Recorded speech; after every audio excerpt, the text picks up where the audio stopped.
Audio is now rolling. Okay. Put that there because we need a table. And I pray that we just don't peak. So what we're going to do is I'm going to start with 3 claps. Okay. Do you know why we start with 3 claps? No. So basically in the video, I'll time up where the claps are. And in the audio, you'll hear the claps and there'll be a nice little high point on the audio. Okay. And you can just sync the two things together because there's a reference audio. So the camera has its own mic. So then it'll have its own little 3 clicks. You just line up the clicks. It's all good. So go ahead, lead it. All right. All right, let's get to it. Let's get to it. It would go on to what you were telling me earlier. Okay, so did you know that the film industry was made for white people? The filming industry is made for white people. I did not know that. Like when it was like founded, when it was made, it was made for white people. Enlighten my black ass. So basically, go way back when you had films just starting to get made, right? Uh-huh. And when it first started getting made, it like all the silent joints and stuff like that, all the silent movies and stuff like that. Well, like just like photos in general. Okay. So anyways, so basically, I have to check again, make sure I get all my facts straight. Go ahead, keep talking. It's my Bluetooth. Nah, I figured. But basically, the so you know how like film works. Like filming something? No, like a film itself. Yeah. Like the cartridge, the little cartridges or whatever. Yeah. So you know how when the image, like, okay, explain it to us real quick. So it's like I know it's like one of them. So definitely when it comes to like people directing and filming movies, they have that big circular thing and it has the tape inside of it. Yeah. So I'm what I understand from listening to Ryan Coogler, who made the Black Panther, the new Black Panther and Sinners and stuff like that. He says you have the big cartridge or whatever. Then like I think it gets like pasted onto each and every little square. If I'm not mistaken, right? Mm-hmm. Yeah, that's pretty much it. Okay, cool. Yeah, that's all I know for real. So basically, what happens is, you got the silver gelatin, the gelatin silver, on the film. That's what it's made of, and basically, when light hits it, it gets like the light reacts with I forget. I think it's the silver. It's the silver, and so then it gets darker, but not until you have a chemical reaction take place. So then you put it in a chemical, and that chemical will cause the reaction, which causes the silver to get dark, right? Then you put it in another chemical that like washes off all the excess silver and everything, so you're just left with that one image. Okay. Right. Okay. So when that originally was getting started and everything, and that science was getting figured out, it was always made with white models. Okay. So when they're adjusting for like lighting in an image, it was made for white people, for white skin tones. Oh, okay. I'm getting what you put laying down. And so then what ended up happening is that trend continued. And so shows them like white actors and actresses and stuff like that. I mean, we could go into a whole different story about like when was like the first movie ever filmed? Do you know that? Either like 50s, late 40s? No, way 20s? Before that. Are you talking about sound or silent? Before that. Let's go sound. With sound, okay, probably right before the Great Depression, or maybe right after. See, the silent films, those are ass. Those are booty. I'm not really tripping about that. Those are cool. I like them. I liked one of them at least. Each his own. But I'm talking about like just like film in general, so like photos and then film and then. So then, basically, when you get film developed, certain companies would be like, okay, we're gonna color correct them for you, right? Because it's hard to like develop your own film. Yeah. And so then like they would people send in stuff to them, and they would use to like make sure they got the what's the word, when the exposure right, to make sure they had the exposure right, they would use a key that was related to a white lady. Wow. And so if you had a bunch of black people in a photo, it'd be way underexposed. Okay. For their skin tone. Mm-hmm. And so they would come out really dark. So they become more blacker than they already are. Exactly. And so sometimes just invisible. Invisible, yeah. Yeah, to the background, yeah. And so... Dude, that's fucking crazy. That's actually nuts. Mm-hmm. What the fuck? But that's an easy fix though, is it not? Or were they like lazy and just didn't want to do it? Well, it's been so built into the system, it's hard to like change the setup that we got. So like the sensors now are based off the film that was, and so you'll have instances where it's like someone might be standing for a photo, and it's like, oh, like you might get a comment, like there's a story I heard about once where this guy got, like, a photographer made a comment about some dude's skin color because like it was like, oh, he's gonna like blend into the background. Oh yeah. And they didn't mean anything by it, but it was still like a racially prejudiced, like, yeah, absolutely, 100%. And so it was and so like that idea continues in today into like photography and into film, because like you have to do a different, like it just, because it's not the standard, you have to do it differently to avoid like coming out with like worse image quality, like worse image quality. Got it. Okay. Yeah. Damn. Yeah. So that's why you say is the film industry, or like film, the making of film was made for people with whiter skin complexion. Don't want to say white people, but I'm trolling. I mean, it was. It was made for white people. It was made by white people for white, people. Not just by white people, but for white people. Yeah. Yeah, 100%. Okay, I see you saying. You learn something new every day. I did not know that. Yeah, and that's why Frederick Douglass did so much work with. He's the, I won't, in that era at least, he was the most photoed black man. Back in, because that's my guy. That's my guy. So yeah, that was my whole little spiel about like. I didn't know that. Where'd you figure? How'd you find it out? I was taking an art class this last semester. Okay. And it was just kind of cool just to read about. There was also, I mean, if you want to keep diving down this rabbit hole. Okay. Excuse me. It's whatever, we can. How deep down the rabbit hole do you want to go? I mean, I'm down to keep talking. Oh, we don't want to make the whole little segment. Let's break it down to a segment. Let's not just be one segment. We can spark another segment rather than having the whole. Well, this isn't just about film. This is just about racism. Oh, geez. All right. Hey, well, I guess we're going to learn some more about racism. But this way wasn't taught in high school. Yeah, no, this is what I was taught in college. So basically, let's run it back to our conversation about black actors. Okay. So, you know Blackface, right? Yeah. Problematic. Very problematic. Do you know why it's problematic? Racist. Yeah, but like... a deeper meaning? Like a deeper meaning of why it's problematic? Like the history behind it? Nah. Okay, so basically the history behind it is there was an actor who... I forget his name, but there was an actor who at one point saw a disabled black guy, right? And he was singing a song. Okay. Because of his disability, some might have found it amusing at the time. Okay. He found it amusing.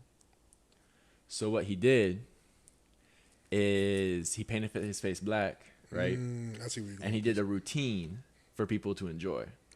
Take. And so then he did that for a while, and he expanded the gig. He added characters and different things like that. He made a lot of profit off of it. And he was also doing he wasn't doing a portrayal of what happened or what he saw. He was doing like a comical version of just making it messed up. Yeah, making a ruse of it, making fun of the disabled black man. And so this is back mad long ago, right? Also because in the acting industry, black people just weren't being let in. Yeah. And so if you wanted someone to play a black character, want some of that money? Get some of that money. Oh, you gotta rub it. Oh, there you go. See, when your right hand itching, in the black culture, when your right hand itching, that means money's on its way. Oh. So get some of that money. I'm not greedy. Now rub it together. There you go. Because if your right hand ever itches, don't scratch it or rub it off. Rub your hands together because you don't want to wipe away under God's blessings. That's money. Amen. Okay, cool. So, thank you. Of course. So basically, then people, what they would do is, they'd be a white actor but portraying a black role, so they paint their face. And then, and so that would be taking roles first off away from black actors. Yeah. And it'd generally be for roles that are discriminatory, that are just prejudice. They're just ugly roles. They're making fun of black people generally. Yeah. Like you have They had mad. I don't mean to interrupt you. They had mad cartoons. So many cartoons making fun of black people. So many cartoons. Horrible cartoons. Black also, people, Indians, Mexican people, Chinese people. We could also go down that rabbit trail. Well, we ain't gonna dive into that. But like they truly found that they found it as funny. Because again, that's like making fun of people of color was the standard back then. Making fun of people who wasn't the same skin tone as you was the standard. So again, he made, I don't know how much profit he made off. I didn't know this man existed. He made a lot of profit off it because the people in the stands was most likely white people. Also, when you see somebody making profit off of something, what do other people do? Do the same thing. It's they take from it. They take from. That's what I said earlier. Take. They take from it and make their own. Yep. And so basically, then you had a lot of people doing. We're not a political, and we have fun on this podcast. But this is just something that he wanted to talk about with the film industry stuff. Don't worry, we gonna talk about movies, sports, animes.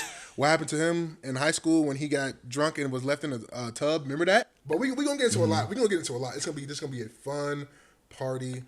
I have my best friend of multiple years here, and yeah, we decided to kick this off, and I hope y'all enjoy us on our road, on our ride. But this not gonna be the only thing we talking about. It's just today's little segment / topic. But yeah, I'm gonna let you cook. I was setting up equipment for our first thing, and I mentioned something. He was like, "Yo," I was like, "What the fuck?" I didn't know, because you truly learn something new every day. I genuinely did not know that.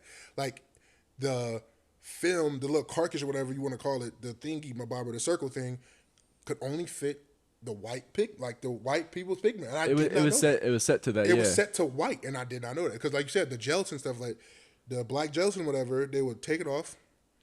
Because the chemical reaction, the way it works is like you have to get the exposure right. Yeah. And everyone get taught to set the exposure right for white skin. Exactly. Yeah. I didn't. I promise you, I didn't know. And I promise you, if you, excuse me, I do talk fast. If you would never have brought that up, I probably would have never known that for the rest of the time I lived on this earth. Mm-hmm. Hands down. You truly learn something every day. Exactly. And because people kept trying to get better film for white skin, then eventually the film just points in that direction. Yeah. Mm-hmm. Which affects our sensors today and everything else like that. That's a whole nother time for another day. But exactly. keep going into what you were talking about earlier. Yeah. You remember or not? So no, I do remember. So like you said, this is going to be about other things, but right now we're just talking about this. We're going for the bold choice. First podcast, racism. First podcast, racism is crazy work, gang. But it's cool. It's cool. Again, I'm black. John is white. We best friends. I feel like we should all be equal no matter what. I hope that was obvious. Look at our exactly. You never know. Some people, but it's not. I feel like it's not that deep. But I needed to give a disclaimer. Oh yeah. People click on this stuff like that. I don't think this is the only thing we talk about. I promise you, this is probably gonna be the one and only time out of all the stuff we talk about that it gets like this deep and this serious. Mm-hmm. I mean, yeah, like because we goofy. We just talk about every and anything. And so everything sometimes happens to be this. Exactly. So what I was saying though is, like the different like stereotypes, like the caricatures that are for like black people. Like the I forget their names. You talking about the cartoons and stuff like that? Yeah, but like the different names for the different people. Like you have like remember the lady she had a tar black face with pink lips. Mm-hmm. Remember that? Mm-hmm. So I remember her name, but that's just one thing in particular. Yeah, so like I'm gonna talk about the different things too. Like you have the motherly like maid type of person, right? Because the idea was to get people to think, oh, like black people enjoy being like a maid and taking care of you and your kids and stuff like that. Exactly. And then you have someone else, like I think it was like Sam Caricature or something like that, where it's like where he's a very subservient, not very smart, like that type of thing. And then you have the other one, which is about like a more affluent one, but he's trying to act white. Yeah. That one starts with a C, and I will not say it. But don't want to get canceled on the first podcast.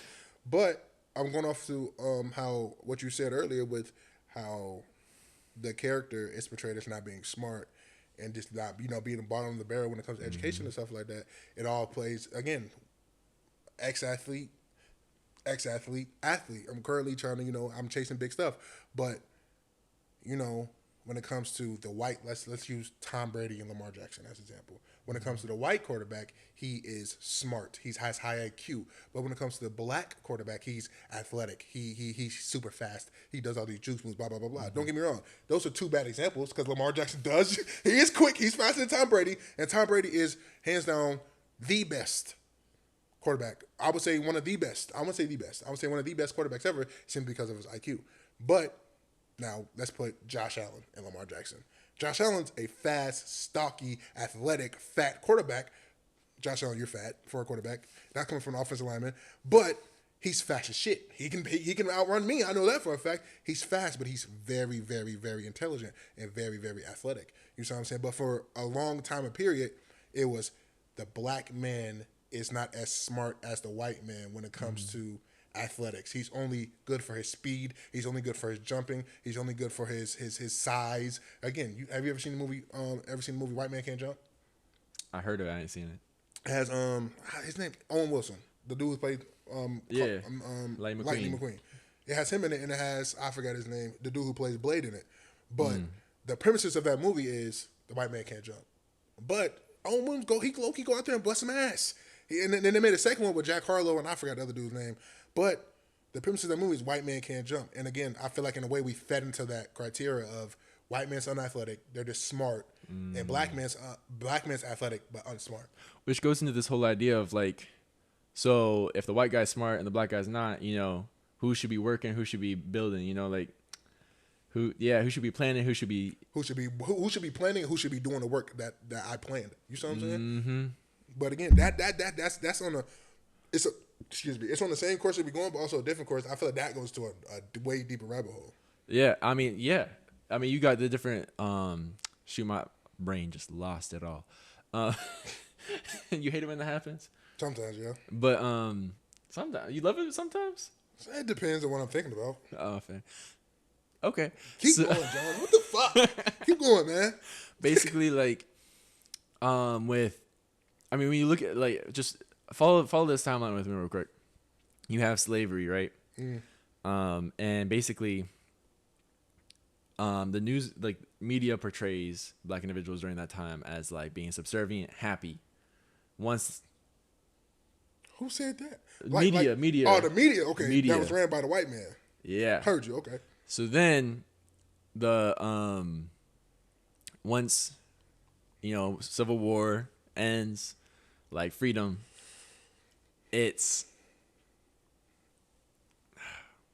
They're portrayed as like not being able to control themselves, you know, wild animals or something like that. Literally. And so a lot of times that's the exact words that we use, wild animals. Or savage. Savage. Which is a common phrase in all types of xenophobia and racism. But basically, then it's like they don't know how to control themselves. And that violence and that athleticism passes along into different things where it's like, oh yeah, he's the athletic quarterback. Or it's the, like, well, we need someone to do something that's a little more violent in this movie, and so it's a a buddy cop thing. Well, it's gonna be the black guy who does the more violent thing than the white guy, you know. 100%. And then,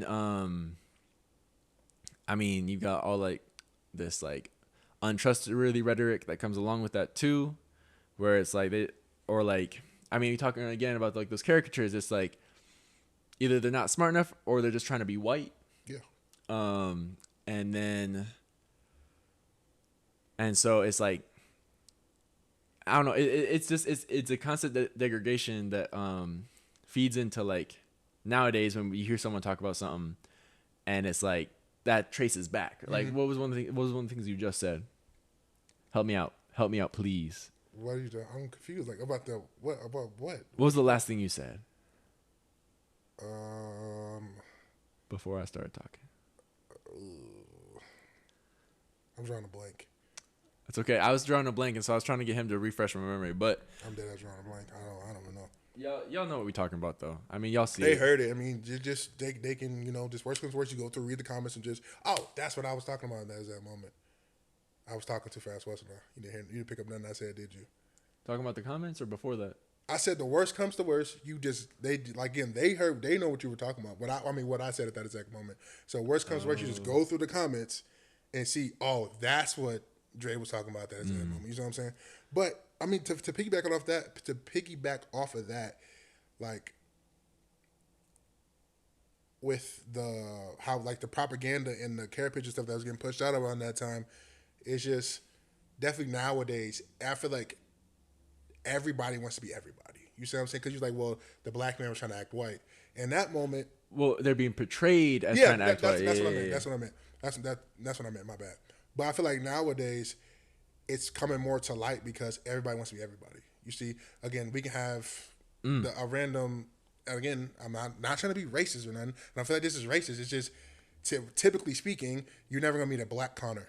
You see what I'm saying? Or you're never gonna meet a white Deshaun or something like that. You see what I'm saying? But Connor, he acts in a way that how I would act. You see what I'm saying? He wants to be ghetto. He wants to be. You see what I'm saying? And again, I love my people to death. Not all my people are ghetto, but it's some people out there that are ghetto, white or black or Mexican, or it doesn't matter. You see what I'm saying? Ghetto is defined as what? Let's see.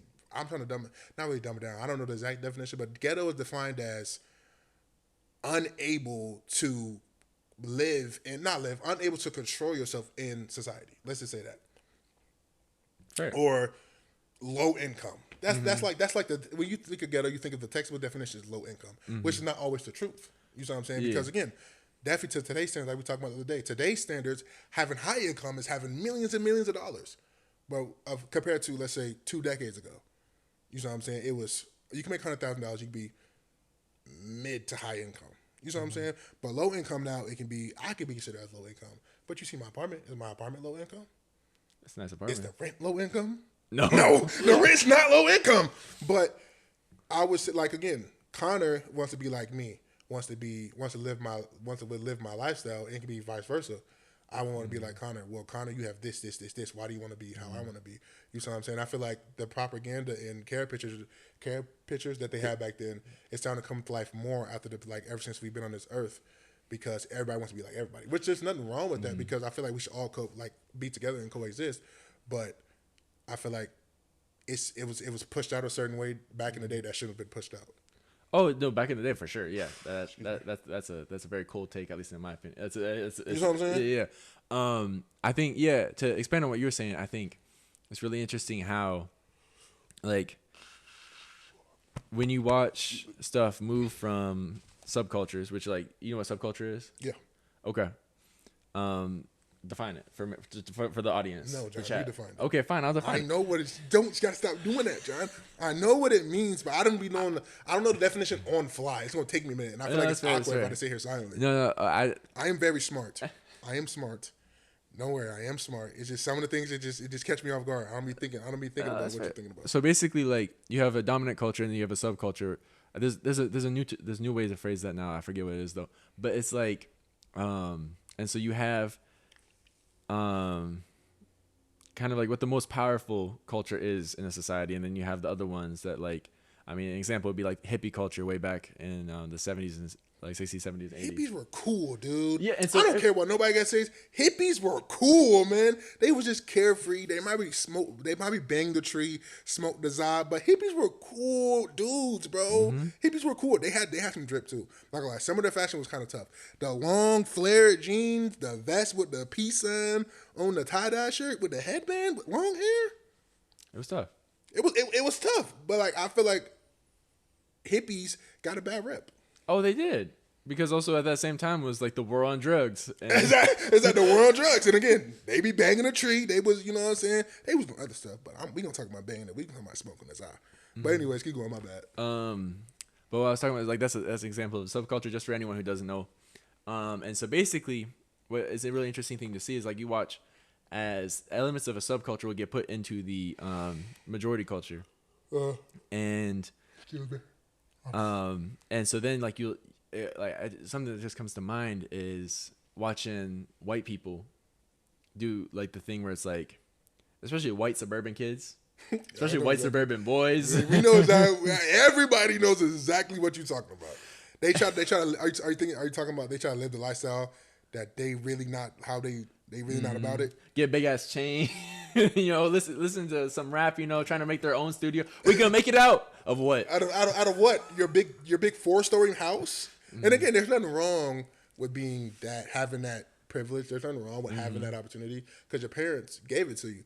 But what are you gonna make it out of? I mean, you have other people who genuinely, truly are trying to make it out the hood. Genuinely, truly, not even hood. You don't got to be the hood. Low income living, like I said earlier, low income living. And again, I came from it. You see what I'm saying? I'm a perfect example of not really making it out, but also making it out. Again, I'm not where I want to be, but I'm on the incline to get where I want to be. But again, it's better than where me, my mom, and my sister started off. Oh, for you sure. What I'm saying? Oh, for and sure. again, compared to where we started off, Connor is all the way up here. You know what I'm saying? The kids you were talking about, again, there's none. Again, I just haven't met a black Connor. If you're black and your name is Connor, please let me know. But I've met so many white Connors. But how I am down here, and how a lot of people are down here, whether you're it's white people down here, it's black people down here, it's Hispanic people down here, it's Indian people down here. All people are down here. But compared to the white suburban kids you were talking about, who are all the way up here, who have a 4-story house, who mom and dad have 2025 Maybachs and Rolls Royce and Grand Wagoneers outside. Connor, why do you have a big chain that says O Block on it? Why exactly. You haven't been to Chicago here? Exactly. Why do you have a big Cuban link on? Like, why do you have that on you, Connor? Like, why are you trying to? Again, there's no listen to whoever you want to. I listen to Louis Armstrong. I listen to Olivia Rodrigo. I listen to NBA YoungBoy. But again, all Connor's bumping is NBA YoungBoy, and he's trying to live the lifestyle NBA YoungBoy lives. Again, NBA YoungBoy was down here, but now NBA YoungBoy has the money that Connor's parents have simply out of rapping, or more simply out of rapping, because he was down here where he was rapping like he had nothing to lose. He had rent due, literally. He literally had rent due. You see what I'm saying? But Connor up here, their mortgage is already paid. Their mortgage got paid yesterday, and they still got a lot of money to go on trips to Hawaii and blah blah blah blah. But though, like you were saying, the white boy suburban, how they act, is insane. You know what I'm saying? Because they acting like they need to make it out the gutter. Like I need to go get mom and dad that house. They have the house. They have the house, gang. And when mom and dad are no longer here, you will have that house. You probably already have a second house somewhere else. No, the thing is, you're telling the truth. A beach house, a lake house, blah blah blah. Like hello. And again, it's people out there that will love the opportunity. But again, Connor and the white suburban kids are just, oh, I need to make it out of here. Dude, you're in a gated community. You're in a gated community where you can walk outside and see everybody's lawns are cut, and Mrs. Parker and Mrs. Taylor and Mrs. Taylor is walking their Shih Tzus and corgis and stuff like that, gang. Where like you don't got to worry about nothing happening. But again, where I grew, where my mom moved us from, and where my mama grew up and my sister grew up, and I visited every once in a while. Dude, you couldn't go outside, bro. We couldn't play outside. And again, viewer discretion advised. Where I grew up at, bro, I mean, yeah, I was there for a little bit, but my mom moves us out of there at a young age. Where I'm from is a greenhouse in Chicago, Cook County. Not Cook County. Yeah, Cook County. Chicago Heights, my bad. Chicago Heights. Gang, I'm going to tell you, a little bit after we moved out of there, after we followed my aunt down here. Ooh. That was crazy work. I dropped the hometown. But a little bit after that, bro, I'm telling you, it was a dude who went through our crap, through our neighborhood, and shooting randomly, bro. Just because. And a kid lost his life protecting his sisters. Damn. You see what I'm saying? But again, the white suburban kid think that's the lifestyle they're going through right now. Gang, you live in a gated community. You see what I'm saying? Where Mimi and Papa can come over, y'all can have a nice little cookout in your huge backyard that you got a 12, your pool go to 12 feet. You see what I'm saying? But that was just a little to piggyback off what you're saying. Like, what I don't understand is like that logic in a sense. You feel me? Yeah, 100%. Because it's like, excuse me, I'm acting like I need to go up so much higher than I need to. You know, like I don't need to go up. I want to go up, as opposed to I need to go up. Yeah. Because I can't live here. And so I think something else, something else I'm going to touch on real quick, is a lot of people don't understand how when people are living with no funds, when people are living on limited funds, it just gets so much harder. Limited to no funds. Yeah. Because then, like, you're going along and your tire pops. Yeah. What do you do? Like, all of a sudden you're out, how much money? At least $150 plus. I was asking because I know I've had I've had a lot of tires pop on me. It's not a matter of lack of funds. It's a matter of it's a lot of like everything's so expensive nowadays. Remember the other day we were talking about the tariffs and stuff like that. Like everything is so expensive. So it's not a matter of having lack of it. It's just a matter of everything's so expensive. But again, to go on what you're saying is again, people with little to no funds, that tire pop, they're out of a car. Now, how they gonna get to work? Now, how they gonna take their kids to school? How they gonna take their kids to daycare? How they gonna get to the grocery store? They gotta rely on other people. Now, imagine other people don't come through. Okay, other people don't come through. They got an Uber. Uber is $30+ per trip. Now they're out of money that they already didn't have. You see what I'm saying? And it's truly crazy. And on top of that too, it's just like, yeah, the money that they didn't have. Also, for people who have funds but not much, like. Okay, so they're trying to plan out. They're gonna pay rent at this point. They're gonna pay this, or at this point, they got car payments or something, and then their tire pops. Well, now, hopefully they can pay for another tire. But now, what's gonna go on about rent?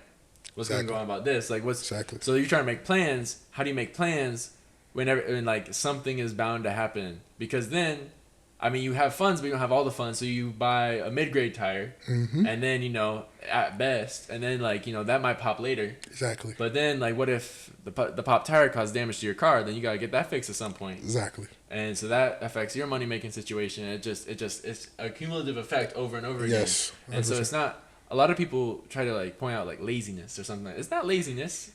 It's for a select group of people probably. Yeah. I'm not talking group of I'm just talking about you just pull people out of the world. There's gonna be some lazy people out there. Yeah. A lot. There's also lazy rich people too. So. Hello. Me too.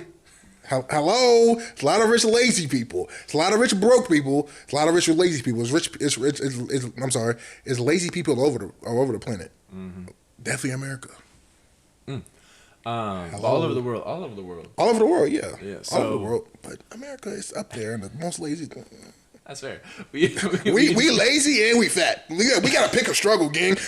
How you lazy and you fat? We gotta pick a struggle, generally speaking. We do our best to find the easiest way to do anything. And that's been since we were brought here as human beings. Hello. Yeah, no, it's kind of crazy to think about all the stuff we did just to try to get life to be that much easier. It's that much easier, and rather than this. And again, it could be they take one step. I mean, they take 5 steps rather than taking that one step that you needed to do to be lazy. You know what I'm saying? Yeah, and then that I could go down. We could keep diving down this rabbit hole, but I feel like it's about time for us to start to curve our track to another direction. We've been talking about this for 30 minutes. That's cool. What are we talking about now? Thing is, what I want to get into. What do you want to get into? Because I know you had ideas. Is the fact that you won't watch Dune. I'm telling you. I want to watch Dune. I haven't made time for it yet. I'm telling you, bro. You need to watch Dune. That's what we need to talk about. How I haven't watched Timothée Chalamet. After seeing him in that performance, bro, he is of our generation. He's top 10 actors, bro, and that's not crazy to say. What? You good? Yeah, no, I'm just trying not to break this mic. I know I'm adjusting it hella, so you're definitely hearing all of that behavior, but you gonna edit that out, right? I mean, you're probably just gonna hear it, and then I might zoom in for comedic effect or something. But anyways, my back hurts. I'm getting old. Timothée Chalamet is top 10 actors after watching him in Dune 1 and 2, and I'm telling you, bro. And I'm telling you, you need to experience. You talking about watch it with you. You need to experience that on your own. On my own. That you need to experience that peak on. You need to soak that in and experience that on your own. Then come back to me oh, this will happen, Dre. Blah blah blah blah. Then write down or something like that. Then we can make a video about it. But I'm telling you need to watch Dune, bro. I'm telling you, it's up there. What's your top 5 best movies or favorite movies you've ever seen in your whole 28, 30 years of life? Well, so you asked 2 different questions: best movies, favorite movies. Which one are you talking about? I feel like that's the same thing. To me, it's the same thing. Well, so that's why I asked it. But tell me your top 5 favorite movies. Favorite. Okay. So basically, I need to get longer XLRs. I'm sorry, I'm distracted. Lock in, bro. Lock in. But basically, I locked out. Can you lock in, bro? You trolling? Lock in. What's your top 5 favorite movies of all time? Okay, so it's a hard question, but That's a hard question. Top 5 favorite movies? Yes, that you've ever seen, that you ever laid your peepers on. So basically, I'm gonna pull what I put down my Letterboxd. Do you know what Letterboxd is? No. It's an app. It's like a social media for movies. It's kind of cool. Shout out. We're not sponsored. Just shout out because it's kind of fun. You get to see what other people, like your friends, they sell you a movie. They might write a review, and you get to watch it. It's kind of cool. Not watch it, but like read it. It's kind of, I like it. Anyways, but basically going off of that, it's Nope. Jordan Peele. I haven't seen that. You haven't seen that? You're just calling me out for doing. Okay, that's fair. But also, I haven't seen it. You need to watch that. It's not a movie. It's not a theater. No, that movie came out 3 years ago now. Multiple years. When I studied abroad, I watched that on the plane. I can see what they got it on. I'll watch it. Okay. And I'll give my review on it. You better. I've seen some good reviews on it though. And I got my beautiful wife Keke Palmer in there. I love Keke Palmer. That's a beautiful Nubian black queen. Anyways, keep going. So basically, Nope. Get Out. So you like Jordan Peele. I love Jordan Peele. He makes some fire movies. All right. Nope. Get Out. Puss in Boots: The Last Wish. It's good. That's a really good movie. That's a good aim. And they got 2 great villains in there. Good aim. They like you know how everyone's talking about how like villains are like we went from having like just evil, straight up evil villains to having villains that have a whole backstory. Had a sob story or something like that. I hate villains. I hate villains who have sob stories. All of them? Yes. I feel like it defeats the point. Again, anime you gotta watch. Jujutsu Kaisen, JJK. So the main villain in there is Sukuna. Not the main villain, but he's the king of curses. So he's the strongest dude in the verse. Strong is whatever. That's semantics. It's really Gojo, but semantics. Anyways, in the manga it's Gojo. But Sukuna, he's evil just because he's evil. You know what I'm saying? Pitch off of, you haven't seen it. Oh my gosh, I can't even talk about it. Guardians. He's evil because he's evil. There's no sob story. Like, sob stories are trash. Oh no, I lied. Only person I'll give a pass to is Tai Lung. Tai Lung's reasoning to have that sob story and to make him crash out was reasonable. His crash out was very reasonable. You promised me something, and I can't get it because a turtle said I can't get it. Granted, it was more behind it. We all know it was more behind it. But kidding me? That's what I took out of it. I can't have this because a turtle said I can have it. So now you gotta run a 30. And that's what he did with Shifu. He ran a 30, washed him within reason, washed the Great Five. He washed everybody. But I feel like villains with a sob story defeats the purpose of a villain. The definition of a villain is somebody who's bad. Again, are you watching Naruto? Madara. He kind of had a sob story, but not really. Madara was pretty much evil, 99.9%, simply just to be mad. Evil just to be evil. That's fair. I mean, for villains, I guess I can give you that point on villains. Yeah. But like for antagonists, like I don't really mind like if a person has like okay, like in some stories it's right to have the antagonist like, oh, like this person is just coming from a different, like, from this different section. Like who?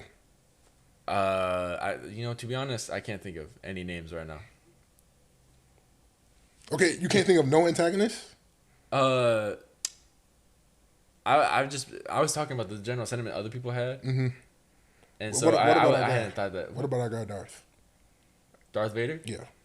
Oh, remember we talked about that the other day? That's perfect. That's a really good example of someone having that's a good example. Like a sob story. That's a good example. And so like, I will give Darth Vader that too with Tai Lung. That's a good example. Exactly, because like thank you for that. Yeah. So yeah, because like slave, mom dies, like manipulated by Palpatine, all that stuff on top of it.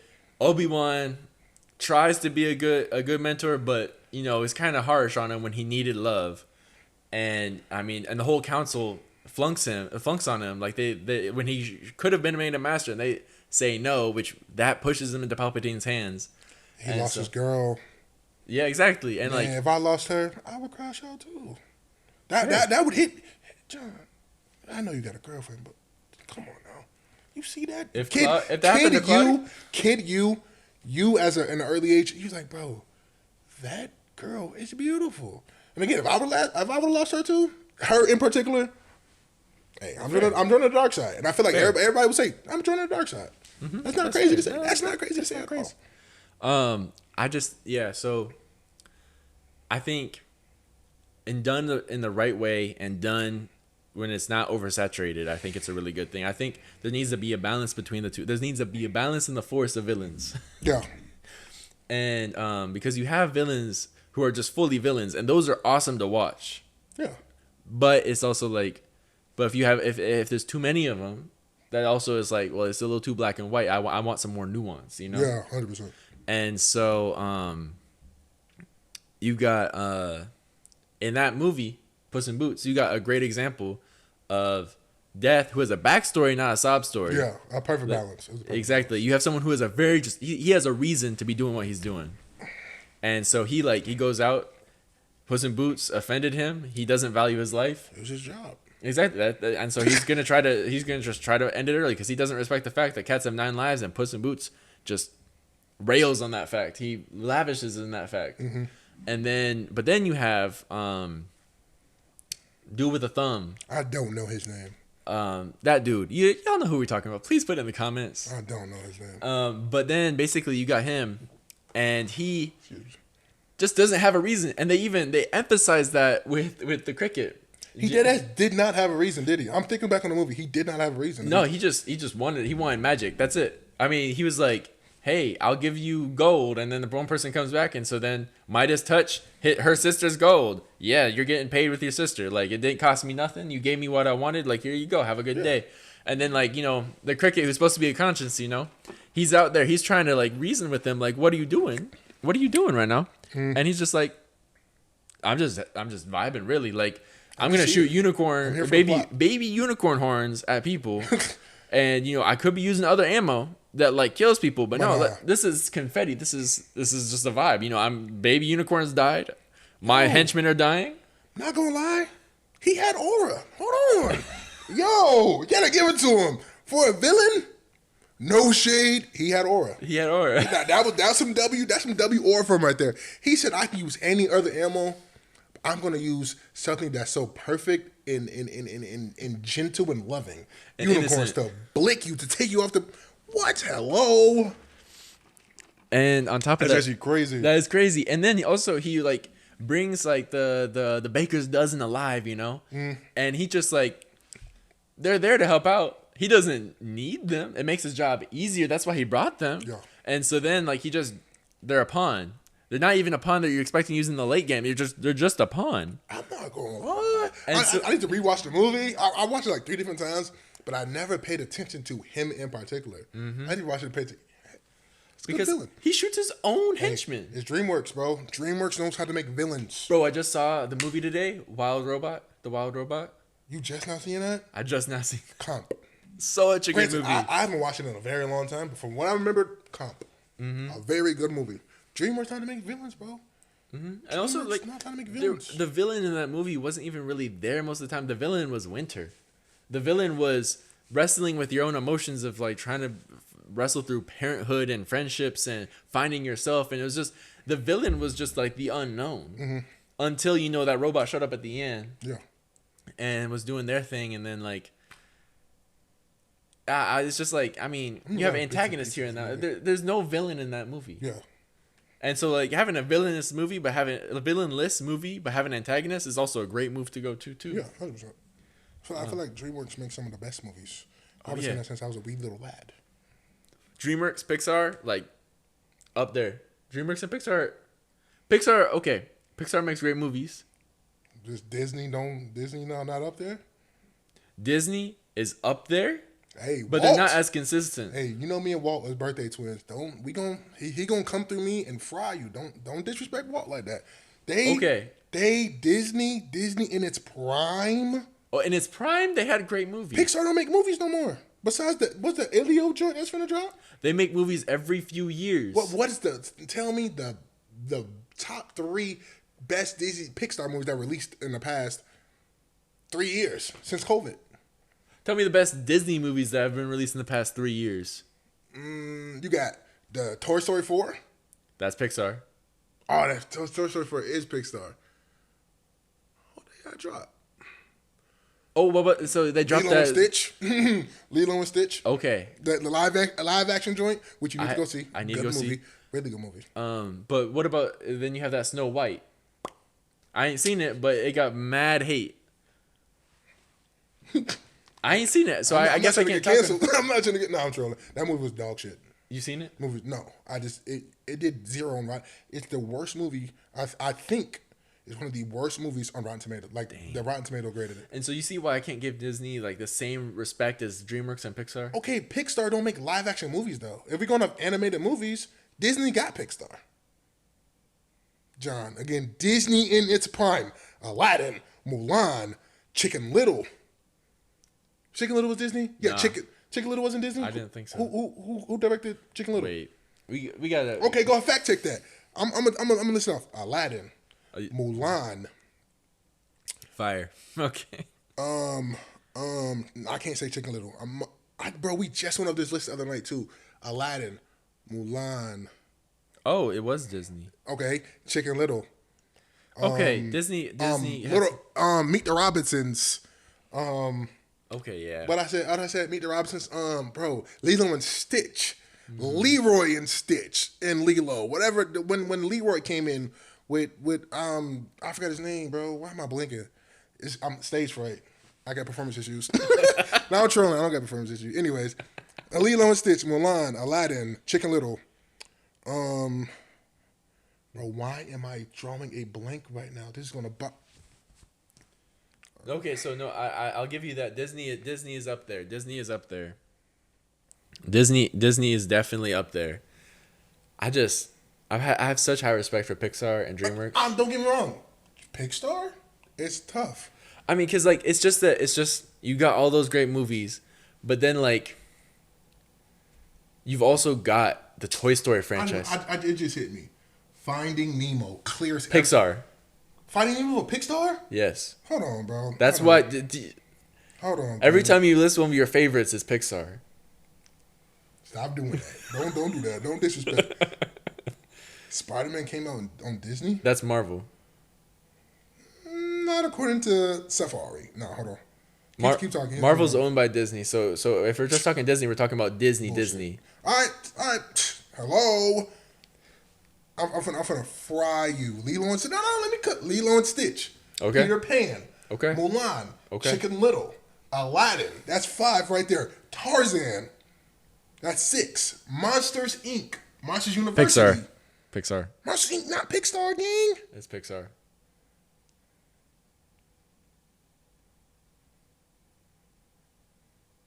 It's Pixar. It is. Hold on. It is. It is Pixar. Pixar has a limited set of like They got- because they're a lot younger than Disney too. Hold on. I might have to Thank you. eat my words, cause I'm just peeping. Pixar. Oh yeah, never mind. Cause you got The Incredibles. You got Monsters Inc. Oh shit. Yes. Disney has great movies. I'm gonna set my bitch ass up. Disney got good. See, that's on me. I'm doing the whole 360 now. Now I low-key got caught. I ain't gonna lie. Trying to be a defender of Disney. They got my shit fried. Disney got good original movies. Disney got good live action movies. Mm-hmm. Pixar, you got the whole Toy Story franchise. Mm-hmm. Cars, the whole franchise. Cars is Pixar. Fuck, you got The Incredibles. Up, Damn. Wall-E. Up is ass. Up is not ass. I just didn't. But it's a good movie. I watched it too many times. Okay, but the first time you watched it, you thought it was a good movie? No, I didn't like the concept behind it. That's okay. That definitely has a wee little lad. I feel like it was too sad. It was. It's a sad movie. But then, I mean, have you seen Nemo? Nemo's a terribly sad movie. That swordfish, to this day, word of my mother, that swordfish scared the fuck out of me. Mm-hmm. Because game. When I first seen Nemo, I forgot what it was it like actually on the 38, the channel 38, like Disney, or like when my aunt had the movie. I forgot how we saw it, but I was in her room, pitch dark room, right? I doze off as soon as the movie starts. I wake up, all I see is their home, the anemone, whatever it's called, and I see the swordfish looking at it. It scared the living fuck out of me. But when I'm telling you, to this day, not to this day, obviously I'm older, But that movie was that part right there scared the shit out of me. But Finding Nemo is a very sad movie. Yeah, I mean, you start off with like Coral. Michael's been watching a lot, so it's Finding Nemo. Okay. So it's on my mental right now. So you got Marlin, and let me get into him in a minute. Oh, but we're not even started. So then you got Coral, right? You got Coral. Coral, cool. She seems like she's gonna be a great mom. You know, they're actually a super cool couple. Marlin's just like this, like jokester. He's just kind of having fun.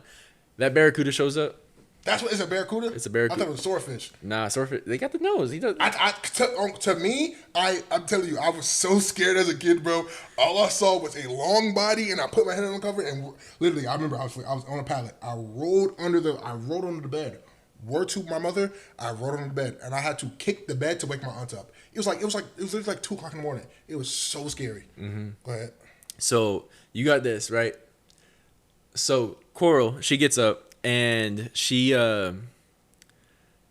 outside of it, right? She stares it down. You know, okay, W mom type stuff. You know, Marlin's like, hey, get back in the house. Yeah, on some real dad shit. You know, let me take care of this. And then Coral goes to protect the kids, right? That's fair. That's a good mom thing. Good parents. And so, do you want to know what Marlin does right when that happens? I didn't even peep this when I was a kid, but like when I peeped it, like, oh my gosh, Marlin goes toe to toe with the Barracuda for a couple seconds. Marlin is tough. I'm just getting started. Marlin, he goes. He's that guy. He hits. He weaves a bite. He hits. And then he gets smacked by the tail. He's probably gonna come back into action if he doesn't hit that rock. Yeah. He was holding his own. He got washed. Then I feel like he could have held his own a little bit to a certain extent, but he still would have got washed. He would have got killed. The rock for sure nerfed him heavy. Yes, but the rock nerfed him to the ground. The crazy thing, it's like watching somebody who's like, I don't know, like 4'8" fight someone who's like 6'5", 6'7", something like that, and it's like watching them get a lick, weave. It's impressive. Like you're like, okay, I'm cheering for the underdog. I'm cheering for the underdog. Yeah, 100%. Exactly. Or even someone who's like 5'3" or something. It was like, no hate to short kings, but like, yeah, I feel you. Reach. I feel you. I feel you. It was kid me was cheering for him, generally speaking. But again, once he hit that rock, I knew it was over. Oh well, obviously they cut to black. Yeah, you know it's over. Then he came back, his wife gone. All like how many kids? I don't know. I remember it was like 20 plus kids. It's only one maybe left. Like 100 or 400 or something like that. It's yeah, only one left. Like dang. And it got scratched up too in the fight. He lost his fin. It shrunk. It didn't develop fully. It shrunk. Yeah, he lost it. But I'm just gonna start with Marlin. Let me keep cooking, okay? Go keep glazing them. Go ahead, glaze. Not glaze. Just talk about the things that people don't notice. Okay, so glaze him, nigga. So glaze him. Hey, be proud. Take ownership of your glaze. You know, somebody in the comments might think it's reasonable glaze. Glaze them. So okay, basically, next up you got him. You're working with this traumatized guy at this point. Yeah. Think about Fish's lives too. He's probably got like a couple days or like a week or two before Nemo is of age for school, right? Mm-hmm. So this hasn't been years. It's been days. Maybe weeks. I don't know. Probably weeks, but I don't know the lifespan of clownfish. So that's a weird ass fact to know. Anyways, I don't know who this Cassie knows the lifespan of a clownfish, but okay. But basically, you got him trying to recover from this trauma. That's why, like, because at the beginning of the movie, he's talking about the drop off as this, like, hey, Coral, I got you this spot next to the drop off. Look at this. This is gorgeous. Now he's terrified of the drop off because that's where the Barracuda came from. And so, basically, then he's going. You go ahead. Keep talking. And so, basically, then he goes out. Then dude fights a shark. Doesn't actually fight the shark. He has enough wherewithal about him to not fight a shark. That's one thing about Marlin. He was smart. He was street smart. He was street smart and strong. Marlin was street smart. He was street smart. Granted, sharks are pretty dumb, but still, the movie showed how smart Marlin was and how much survival instincts he had. Mm-hmm. And then on top of that too, this is where I'm getting to the strength part again. Glaze. So he decides to not go through the trench, but over it into the jellyfish, right? Yeah. Doesn't realize the jellyfish, but then he goes back for Dory after winning the race. W-Mans. Goes back for Dory, grabs Dory, tanks the hit Durability. from. He's durable. That's what I'm saying. Durability doesn't equal strong. Okay, that's fair. I'll give you that. He's durable. He's very durable. He's smart and durable. You trying to dick ride Marlin. Stop doing that. Well, okay. I'm trolling. And so then he gets through that, rides with Crush. You know, he's just chill with that. He's faced sharks, jellyfish. Now he's with the turtle. He gets there. He's about to get eaten by a pelican. He stops himself from getting eaten by a pelican by sticking his fins out. He's strong. He's strong in that moment. He's strong. Exactly. And Dory doesn't do anything to help. He just stops both of them from falling. He's strong in that moment. That's fair. Exactly. So like for a clownfish, that's fair. Exactly. Thank you. It's not like he's a barracuda or something. Yeah. Is that too soon? A little bit. I might have nightmares tonight for sure. But I just want to say he's a strong character, and like he goes through a lot. He heals really quickly. Like that's a good definition of a masculine character. Like he's someone who like you know, he's willing to let other people shine, but he's also like trying to, you know, like he does what he needs to do when he needs to do it. You know. Mm-hmm. I feel like to dip back into what we originally were talking about. I feel like the second one obviously I was more older and more mature. The second one got me more on the emotional side rather than the first one. I feel like only like a little bit of the first half was sad of the first one. His kids died, his wife died. Okay, cool. He only has Nemo, and then Nemo runs away. That really wasn't, because the way I would grow up, that wasn't really sad to me. I would have got my ass beat. Fuck, what do you mean running away? Like I would have made it down. I would have made it down the street. Again, we've all had moments where we got that really bad ass whooping, and we packed our bags and told our moms. Obviously behind closed doors, I hate you, I'm packing myself and I'm leaving, y'all never gonna miss me. Then you'll walk out the door and make it down the street. Damn, what am I gonna eat? You know what I'm saying? I'm taking my black ass back home. No, but in that instance, the way that I grew up, it really wasn't sad. I looked at Nemo like he was stupid. What do you mean? Oh yeah, no, that's fair. The thing is, he didn't really run away. He was kidnapped. He got kidnapped, but the reason he got kidnapped was because he went to go touch the butt. Yeah. So I guess not. He didn't run away, but it also sparked. It can look at Kid Me thought he ran away. Kid Me was stupid, because Kid Me was like, okay, he's a fish. Why can't he just swim out the little holes in the net? Because he can't, Dre. Now adult me was like, I was a dumbass kid. What do you mean? Why can't he swim out the holes in the net? He obviously can't. What do you mean? But the second one was more emotional because like you go through the stand, you go through Dory's POV of how she lost her mom and dad, and they really they go heavy on the fact that she has the disability of like short-term memory loss. You know what I'm saying? So I feel like that was more of that's more emotional than the first one because it goes to a deeper dive of everything. Then again, Marlin in that movie was an L-Mans. You can argue with a wall. You know he was an L-Mans. Was he not an L-Mans? Yeah. Then again, she got abandoned by Marlin. She got abandoned by, not really Nemo. Nemo was always a W-Man. Nemo was always on Dory's side. Oh, for sure. But she got abandoned by them. Then she go on to search for her parents. Then originally, Charlie, right, was the octopus name?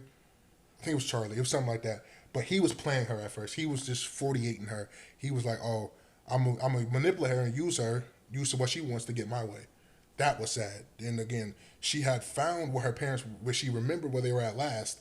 They weren't there. That was sad. Then she started having memories, the backflashes of how she got lost and she got swept down the drain and stuff like that.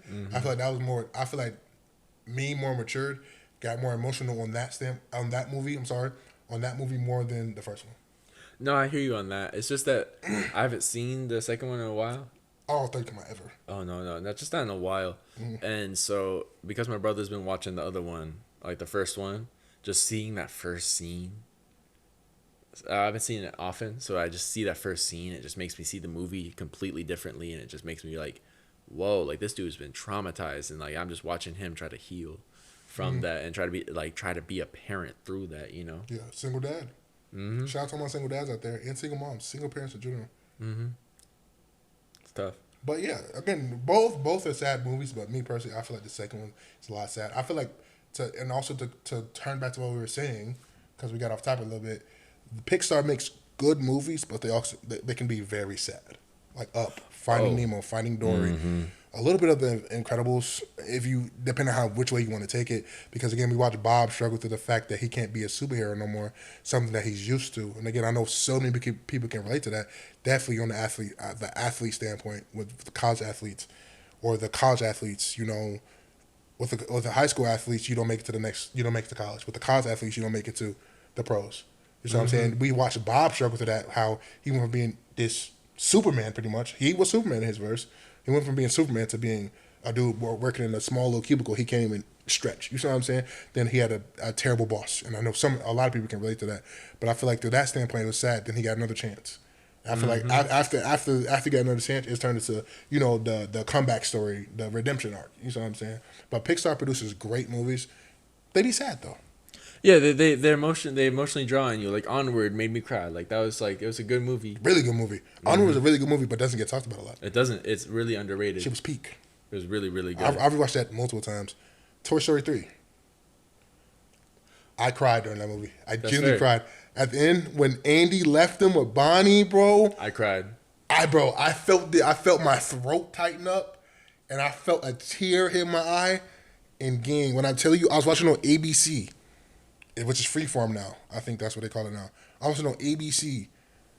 Andy, I'm watching. They did a high view of the freaking car. I'm watching Andy pull away. I'm watching Buzz and Woody in Bonnie's hands. I started crying. I was like, bro, this was my childhood. Like I grew up on this, and no more Andy. Like it hit me. I was like, okay, let's see what Bonnie's about. Then years went by, and I watched like the shorts they had on Disney Plus. Okay, those are cool. Then they came out with Toy Story 4. And now we got Forky. At first I was like, I don't like Forky. I want my OG. I want my originality. I want Woody. I want Woody, Buzz. Then it made me cry because when Woody was starting to get outshined, I was like, whoa, Bonnie, why you not playing with Woody? Woody is that guy. What do you mean I want to play? You want to play with Forky?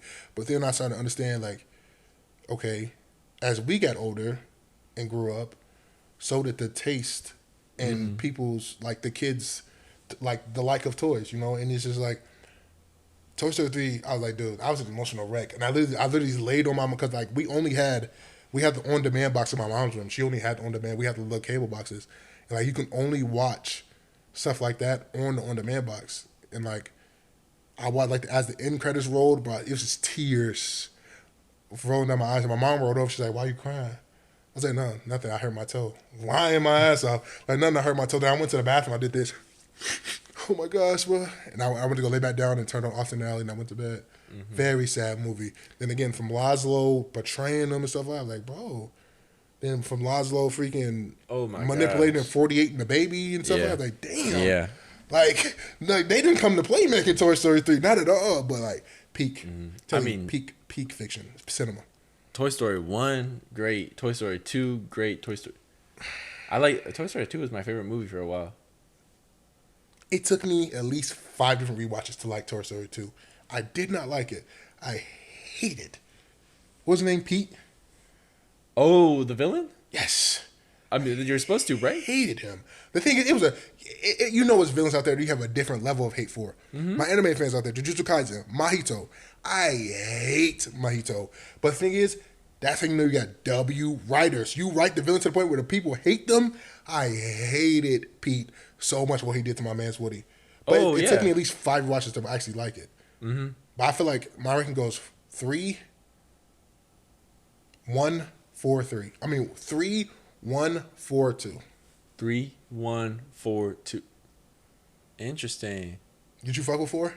I messed with 4. It took me a lot of rewatches to like. It took me at least 2 rewatches to like 4. Interesting. For me, just I think I'm a little biased just because of like the order I watched them in, but I liked probably like 2, 3, 1, 4.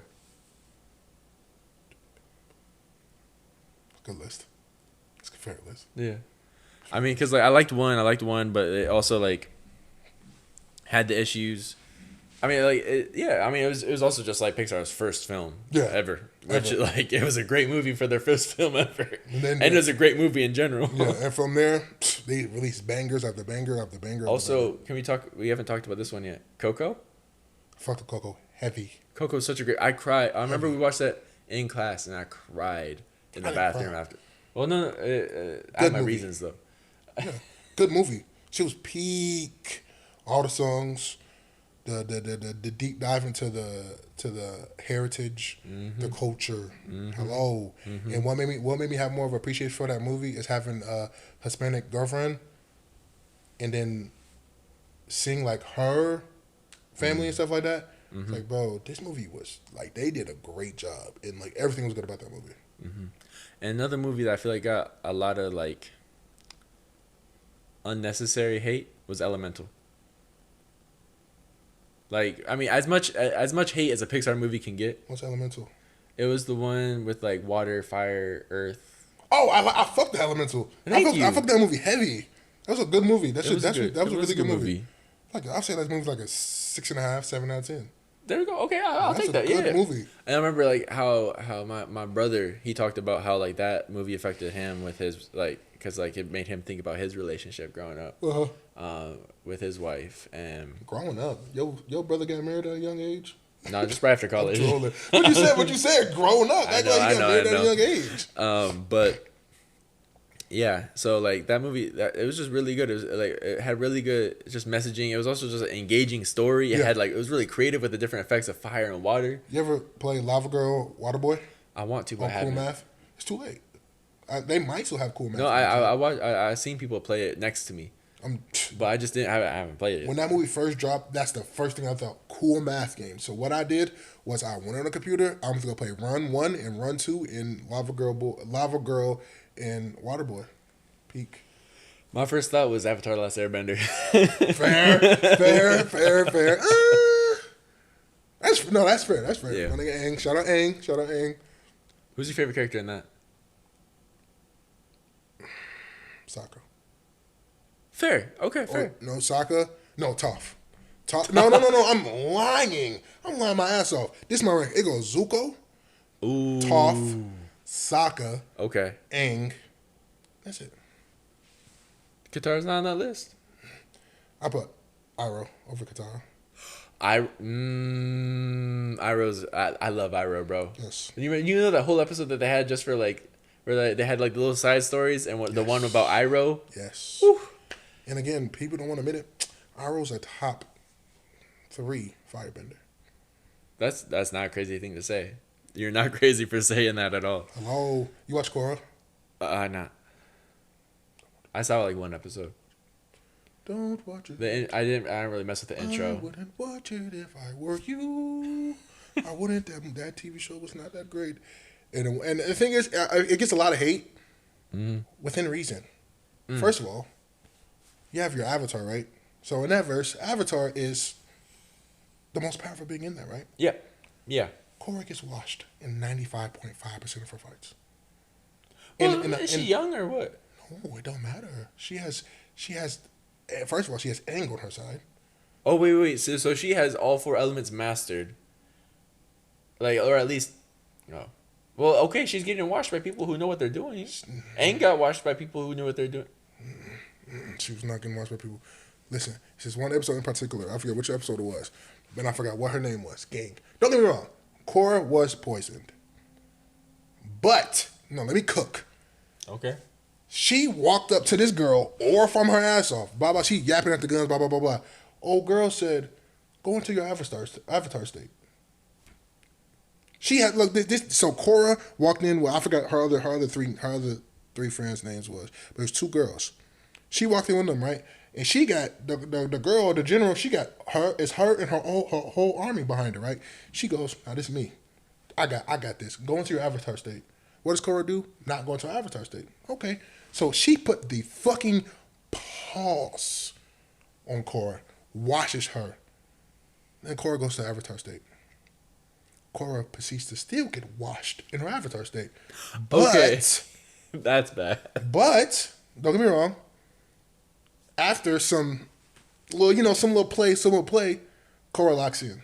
She locks in again. She is poisoned. Okay. She was poisoned and still has a little bit of poison in her, and she was poisoned like hours before that. Mm-hmm. She goes there and gets washed. That's fight 1. Fight 2. Don't get me wrong. Korra beat her ass, but mind you, in versus Aang, she would have got her ass whopped by Aang. Oh, for sure. No avatar state. Pure defense Aang. Pure passive Aang. No avatar state. Aang would have washed her. No ifs or buts about it. But mind you, that is one of the strongest. That was probably the top 4 or 5 because you got that one dude who can bloodbend. The other dude. She's top 5 strongest people Korra fights against. If Aang is watching her, oh, prime Aang, Talking about Aang fresh out of the ice block. Aang a few weeks later. Aang. I'm letting hair Aang go against her. Oh wow! So no, that's washed. Okay, that's not. And again, the side characters ass. No, none of the side characters compared to Sokka, Toph, Zuko, Katara. Thank you. I don't fuck with Katara. Okay, Granny Katara though. Granny Katara and Korra is tough. She can bloodbend. Oh, that's fire.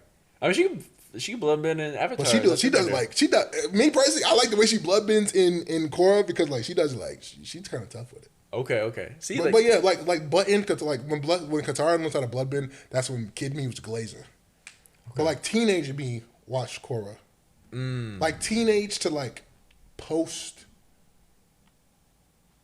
mid to post. When did it come out? Like it came out when we was in high school. I don't remember. It came out a little bit before. Let me look. Hold on. Let me look it up real quick. I'm gonna peek at the camera. Make sure we're still recording, just to make sure no funny business is happening. 2012. Yeah.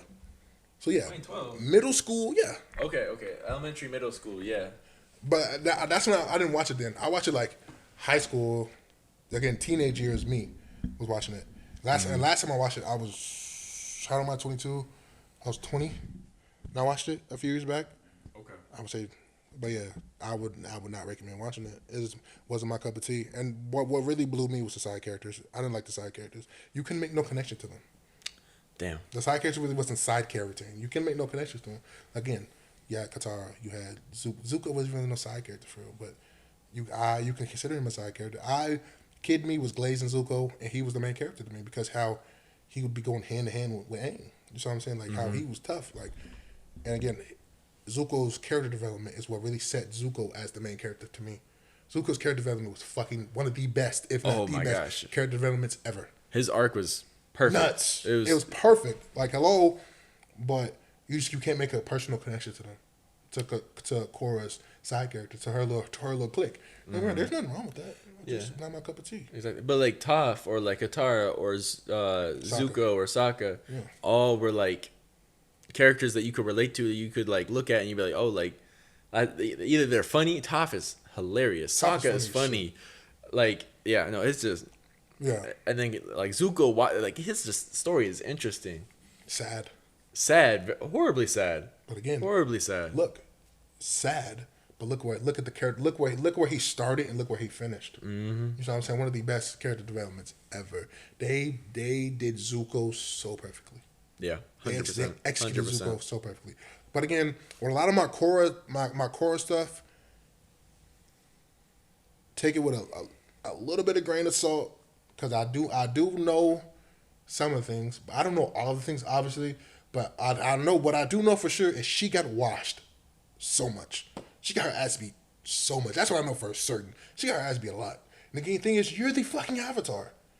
It's just like Superman getting his ass beat in all his fights.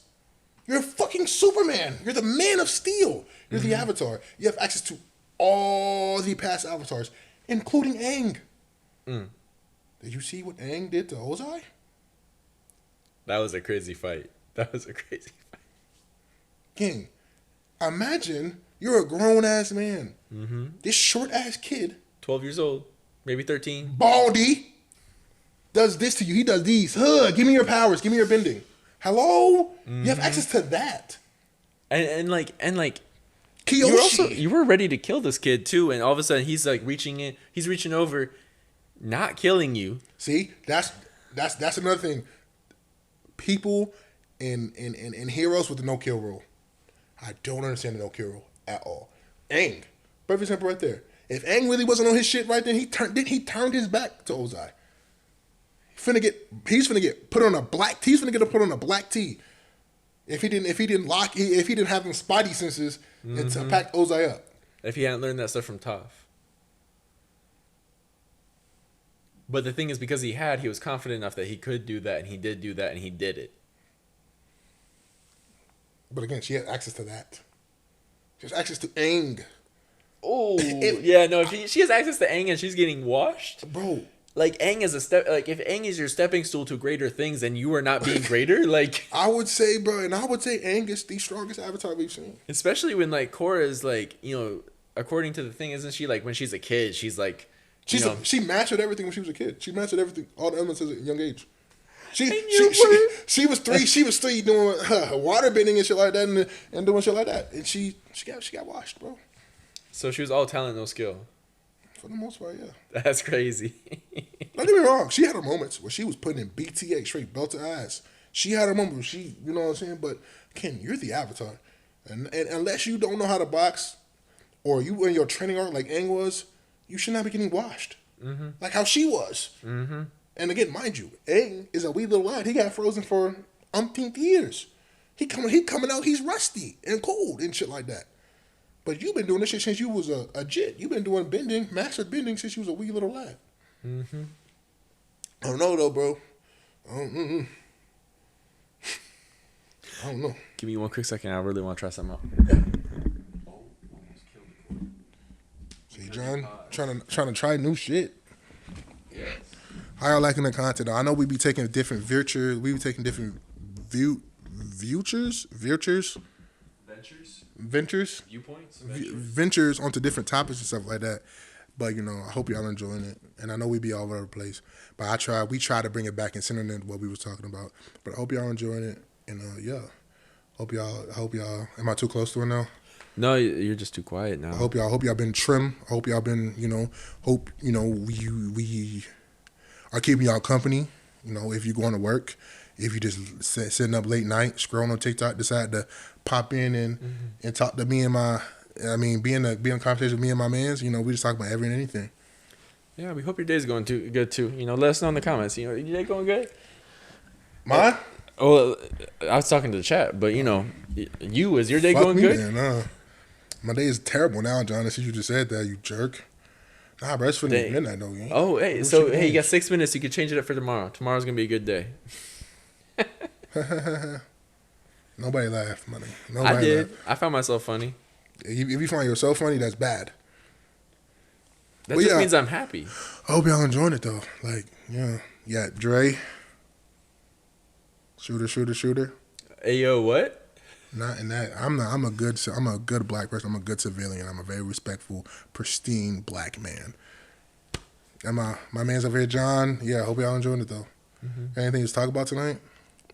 Do I have anything more to talk about? Yeah. Yeah. Okay. Let's dive in. This could easily be like 3 podcasts. Nah. How long have we been going for? 1 hour and 20. Nah, 3 podcasts crazy. Well, no, if we add another topic, I'm saying. Oh, that's what I'm saying. That's kind of crazy, no? You want to stop now? Low key, yeah. You're tired? A little bit, yeah. I'm tired as hell.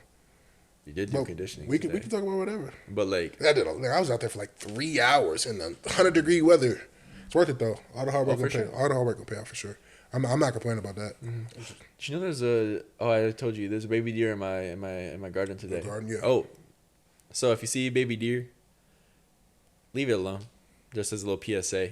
I learned this. What you would think? Well, no. Some people are like, "Oh my gosh, save the animal," and it's like, who have you ever?